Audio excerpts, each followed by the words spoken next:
Amós capítulos 4 al 6. Justo hoy estaba regresando a casa y se me venía a la mente la pregunta de quién es Dios, porque pensaba que cada persona percibe a Dios de forma diferente, a pesar de que Él se nos va revelando a lo largo de toda la Escritura y a lo largo de toda la historia. Lo más sencillo y lo que suele ocurrir es que nos hagamos una idea de quién es Dios, pero ¿quién es realmente Dios?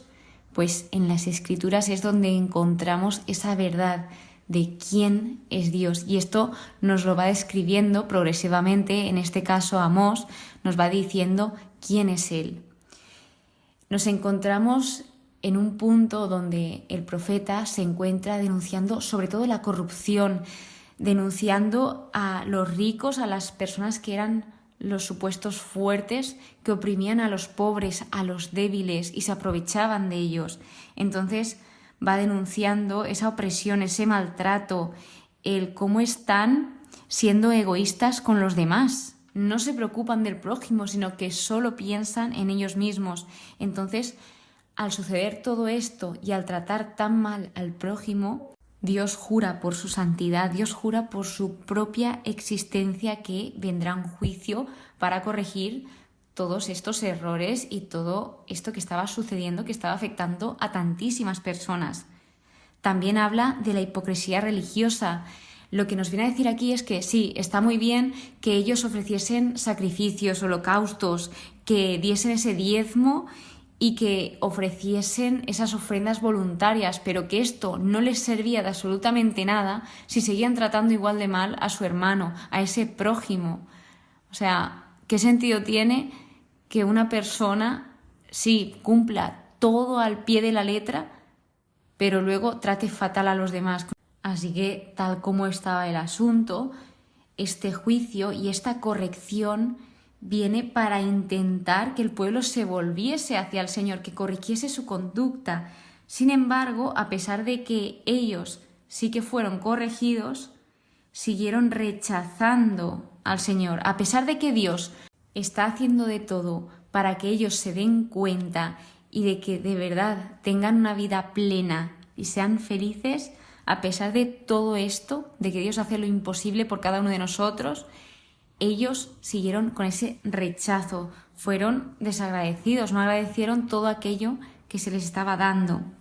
Así que luego viene a describirnos quién es Dios, que empieza: porque Él es quien forma los montes y crea el viento, quien descubre al hombre cuál es su pensamiento, quien hace aurora las tinieblas y avanza por las alturas de la tierra. Su nombre es Yahvé, Dios Sebaot. Esto lo suele remarcar al final cada vez que aparece una descripción como estas, que se llaman doxologías, y aquí lo que hace es poco a poco mostrarnos ese carácter, como os comentaba. ¿Qué nos dice aquí?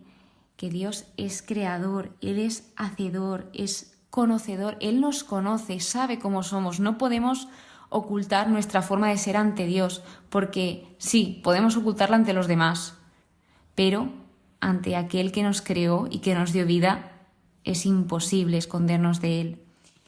Entonces, una vez esto, el capítulo 5 empieza haciéndonos ver que las cosas se iban a poner muy mal a consecuencia de todas estas maldades que el pueblo estaba cometiendo.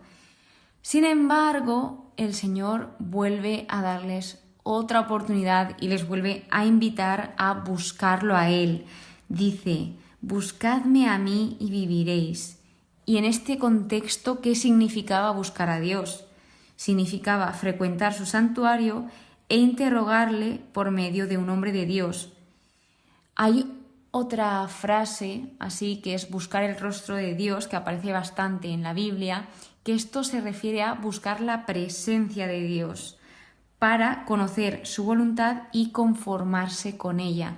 Para mí, buscar a Dios hoy en día lo veo como indagar en las Escrituras, buscar maneras de acercarme a Él, como puede ser en la adoración, en una Eucaristía, preguntando a aquellas personas que sé que saben y están formadas en cuanto a la fe y que son fieles a sus palabras y consecuentes respecto a sus obras, que hacen lo que dicen.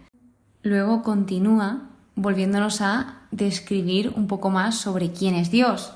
Él forma las Pléyades y Orión, convierte en aurora las tinieblas y oscurece el día como noche.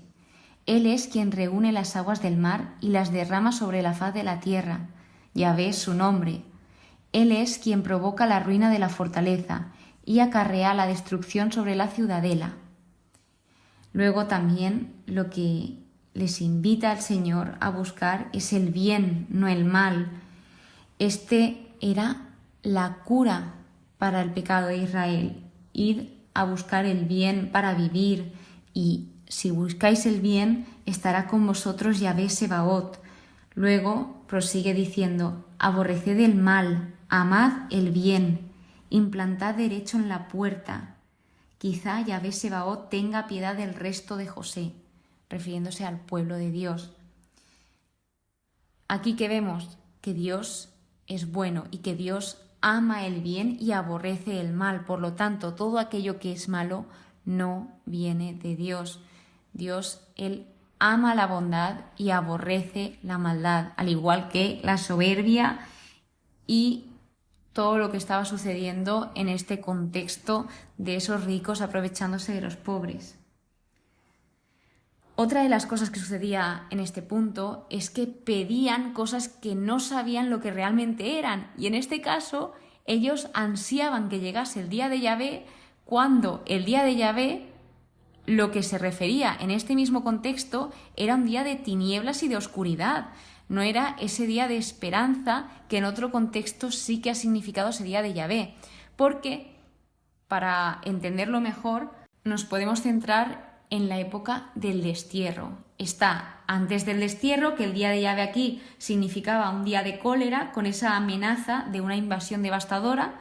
Luego, durante el destierro, que el día de Yahvé durante el destierro era un día de esperanza en el que Dios iba a hacer justicia con las naciones que habían oprimido a Israel y se habían aprovechado de Israel. Entonces era esa esperanza contra los opresores y que vendría esa restauración. Y después del juicio, que esto ya es Nuevo Testamento tirando para Apocalipsis, es el que asegura el triunfo de los justos y la ruina de los pecadores. Entonces ellos estaban pidiendo el día de Yahvé, cuando en ese mismo contexto el día de Yahvé no era para nada la esperanza, sino que el Señor les dice: ¡ay de los que ansían el día de Yahvé! ¿Qué creéis que es el día de Yahvé? Es tinieblas, que no luz. Dios siempre nos contesta con la verdad, es que no nos esconde nada, nos lo deja todo clarísimo. Y por último, lo que destacaría del capítulo 6 es una pregunta, y es la siguiente: ¿dónde depositas tu confianza? ¿O dónde descansas? ¿En qué descansas? Porque a lo que se refiere aquí es que el hombre se confió en la presunción, en la procrastinación, en la crueldad, en el egocentrismo, en el descuido de los demás, y lo que se invita es a confiar en Dios, porque Él nunca va a fallar a nadie, porque Él es fiel y Él cumple cada cosa que dice. Y espero que a lo largo de todo este episodio hayas ido viendo y conociendo un poquito más a Dios, que si os habéis fijado, Él siempre está intentando salvar a su pueblo. Él intenta que el pueblo viva, que tenga vida en plenitud, que sean felices, que estén alegres. Sin embargo, Él siempre respeta la libertad del ser humano, siendo nosotros los que elegimos vivir o sobrevivir. Todo depende de nosotros. Muchísimas gracias por estar aquí, muchísimas gracias por escucharme. Espero que pases muy pero que muy buen día y que Dios te bendiga.